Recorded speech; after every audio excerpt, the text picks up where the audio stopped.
আসসালামু আলাইকুম, আপনারা শুনছেন সংবাদ শিরোনাম। যৌথ হামলায় ইরানের নিরাপত্তা সদর দপ্তর ধ্বংসস্তূপ, নতুন সর্বোচ্চ নেতাকেও হত্যার হুমকি, মধ্যপ্রাচ্যে মার্কিন ঘাঁটিগুলোয় ড্রোন মিসাইল ছুড়ে যাচ্ছে তেহরান।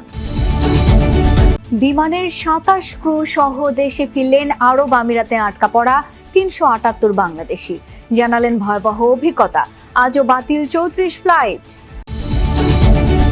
মন্ত্রিসভার বৈঠকে বাড়ল ঈদের ছুটি, অবকাশ ও যাতায়াতের জন্য মিলবে টানা ১ সপ্তাহ। সংসদের প্রথম অধিবেশন ও রাষ্ট্রপতির ভাষণ নিয়েও আলোচনা। সরকারের পরিকল্পনা ও পররাষ্ট্র নীতি বিষয়ে পল কাপুরের সাথে বিএনপির আলোচনা। এতক্ষণ শুনছিলেন সংবাদ শিরোনাম, এখন শুনবেন বিস্তারিত। ষষ্ঠ দিনের মতো ইরানে অব্যাহত যুক্তরাষ্ট্র ও ইসরায়েলের যৌথ তাণ্ডব। বুধবারও দেশটির একের পর এক গুরুত্বপূর্ণ সামরিক স্থাপনা লক্ষ্য করে চালানো হয় হামলা। সবচেয়ে ক্ষতিগ্রস্ত রাজধানী তেহরান। প্রথমবার কোনো যুদ্ধে দূরপাল্লার প্রিসিশন স্ট্রাইক মিসাইল ব্যবহার করছে মার্কিন বাহিনী। ইরানের নিরাপত্তা বিভাগের বেশ কয়েকটি শাখার সদর দপ্তর গুঁড়িয়ে দেওয়ার দাবি করেছে ইসরায়েল। হামলা হচ্ছে বিভিন্ন বেসামরিক স্থাপনা। তেহরানের বাইরে ইরানের আরও অভ্যন্তরের বিভিন্ন স্থাপনা লক্ষ্য করে যুক্তরাষ্ট্রের দূরপাল্লার প্রিসিশন স্ট্রাইক মিসাইল হামলা। ওয়াশিংটনের দাবি, লকহিড মার্টিনের তৈরি এই ক্ষেপণাস্ত্রটি এবারই প্রথম কোনো যুদ্ধে ব্যবহার করা হচ্ছে। সময়ের সাথে পাল্লা দিয়ে ইরান জুড়ে হামলার পরিধি বাড়াচ্ছে ইসরায়েল ও যুক্তরাষ্ট্র। ইরানের সামরিক অবকাঠামোর পাশাপাশি দেশ দুটির তাণ্ডবের শিকার হচ্ছে অনেক বেসামরিক স্থাপনাও। যুক্তরাষ্ট্রের যুদ্ধমন্ত্রী পিট হেগসেথ কয়েকদিনের মধ্যেই ইরানের আকাশসীমার পূর্ণ নিয়ন্ত্রণ নেয়ার ঘোষণা দেওয়ার পর হামলার মাত্রা বাড়িয়েছে মার্কিন বাহিনী। হামলায় ব্যবহার করছে নতুন নতুন সমরাস্ত্র। ইরানের ২০টির বেশি যুদ্ধজাহাজ ডুবিয়ে দেওয়ার দাবি করেছে ওয়াশিংটন। যুদ্ধে যৌথ বাহিনী শক্তিশালী অবস্থানে রয়েছে বলে দাবি ট্রাম্পের। যুদ্ধের ফ্রন্টে খুব ভালো করছি আমরা। আমাকে যদি জিজ্ঞেস করা হয় ১০-এর মধ্যে কত দেব, আমি বলবো ১৫। বিশ্বের সবচেয়ে শক্তিশালী সামরিক বাহিনী আছে আমাদের। ৪৭ বছর ধরে তারা আমাদের মানুষকে ও সারা বিশ্বের মানুষকে হত্যা করছে, কিন্তু ইরানের বিরুদ্ধে আমরা খুব শক্ত অবস্থানে আছি এখন। বুধবার পশ্চিম আজারবাইজান প্রদেশে আবারও একটি গার্লস স্কুলে হামলা চালিয়েছে যৌথ বাহিনী। ইসরায়েলের সামরিক বাহিনী আইডিএফ এর দাবি, ইরানের নিরাপত্তা বিভাগের বেশ কয়েকটি শাখার সদর দফতর গুঁড়িয়ে দিয়েছে তারা। রেভলিউশনারি গার্ডস, বাসিস ফোর্স, কুদস ফোর্স ও পুলিশের বেশ কয়েকটি ইউনিটের কার্যালয় ধ্বংস করা হয়েছে। হামলার শিকার সাইবার কমান্ড সেন্টারও। কুর্দি অধ্যুষিত বানেহ এলাকায়ও সামরিক ঘাঁটিতে মিসাইল ছুড়ে যৌথ বাহিনী। উদ্বেগ উৎকণ্ঠা শেষে আবুধাবি এয়ারপোর্ট থেকে ৩৭৮ বাংলাদেশি ফিরলেন দেশে।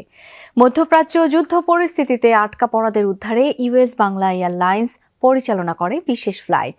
সকালে পরিবারের সাথে পুনর্মিলনে শাহজালাল আন্তর্জাতিক বিমানবন্দরে সৃষ্টি হয় আবেগঘন মুহূর্ত।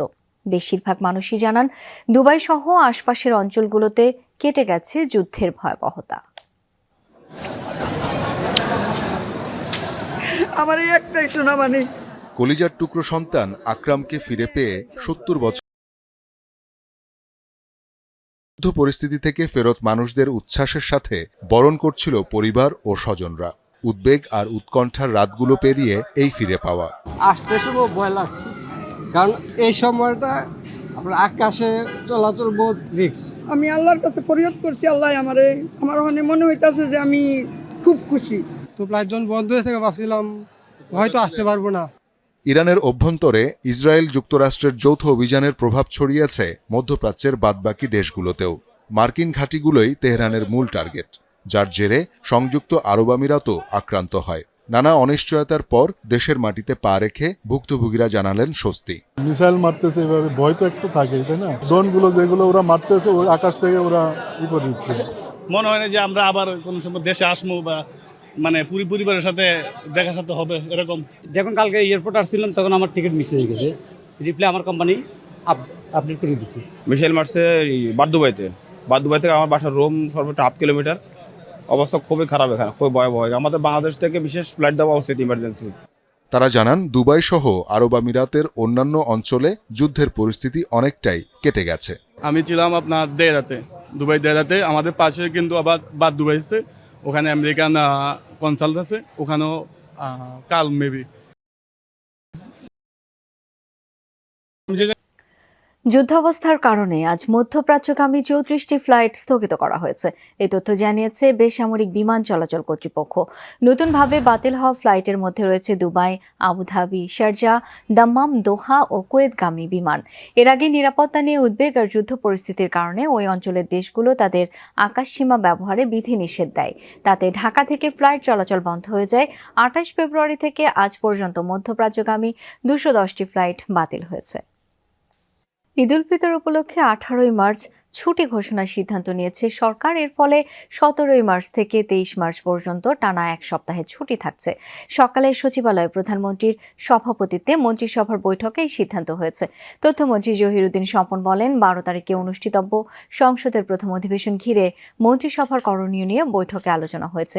এছাড়া ফ্যামিলি কার্ড, কৃষি কার্ড সহ বিএনপি সরকারের অগ্রাধিকারমূলক কর্মকাণ্ড যেন রাষ্ট্রপতির ভাষণে অন্তর্ভুক্ত হয়, এসব বিষয়েও আলোচনা। এই 12 তারিখে জাতীয় সংসদের প্রথম অধিবেশন বসতে যাচ্ছে এবং প্রথম অধিবেশনে সরকারি দল হিসাবে, সরকার হিসাবে আমাদের যে সমস্ত সংশ্লিষ্টতা আছে সেই সব বিষয়ে মন্ত্রিপরিষদ একটা প্রস্তুতি গ্রহণ করেছে।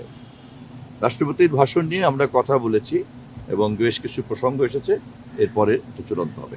18 মার্চ থেকে ছুটি এটা সিদ্ধান্ত হয়েছে এবং এটা ফাইনাল চলে আসবে আপনাদের সামনে অতি শীঘ্রই। আর আমাদের প্রথম পার্লামেন্টারি অধিবেশন নিয়ে আলোচনা হয়েছে। দেশের রাজনৈতিক দলগুলোর সাথে বৈঠক করেছেন ঢাকায় সফররত দক্ষিণ ও মধ্য এশিয়া বিষয়ক মার্কিন সহকারী পররাষ্ট্রমন্ত্রী পল কাপড়। সকালে জামায়াত ও পরে বিএনপির সাথে পৃথক বৈঠক করেন তিনি। বিএনপির সাথে বৈঠক শেষে ব্রিফ করেন স্থায়ী কমিটির সদস্য ডক্টর আব্দুল মঈন খান। বলেন, পল কাপড়ের সাথে বিএনপি সরকারের ভবিষ্যৎ পরিকল্পনা ও বিদেশ নীতি বিষয়ক আলোচনা হয়েছে। কূটনীতি, বৈদেশিক ও অর্থনৈতিক সম্পর্ক উন্নয়ন ও গুরুত্ব পায় আলোচনায়। দুই দেশের জনগণের মধ্যে সম্পর্ক গভীর এবং কার্যকর করতেও তারা ফলপ্রসূ আলোচনা করেছেন। এই বৈঠকে পল কাপড়ের সাথে বিএনপির 5 সদস্যের প্রতিনিধি দল বৈঠক। আমাদের ভবিষ্যৎ যে কর্মপন্থা সেগুলো কি এবং বিশ্বের বিভিন্ন দেশের সঙ্গে আমাদের যে পারস্পরিক সম্পর্ক, আমেরিকা যুক্তরাষ্ট্রের সঙ্গে আমাদের যে বিষয় নিয়ে তারা সার্বিক আলোচনায় অংশগ্রহণ করার জন্যই এদেশে এসেছে। 9টায় পল কাপড়ের সাথে বৈঠক করেন জামায়াতের প্রতিনিধি দল। বৈঠক শেষে ব্রিফিংয়ে দলের নায়েব আমির সৈয়দ আব্দুল্লাহ মোহাম্মদ তাহের জানান, সংসদে সক্রিয় ও কার্যকর ভূমিকা পালন করবে, রক্ষায় ইতিবাচক বিষয়ে সরকারকে সহযোগিতা করবে দলটি। বৈঠকে বিরোধী দলের পক্ষ থেকে ডেপুটি স্পিকার দেওয়ার বিষয়টি আলোচনা হয়েছে। বাংলাদেশে বিনিয়োগের আহ্বানও জানানো হয় যুক্তরাষ্ট্রকে। বলেছি জামাত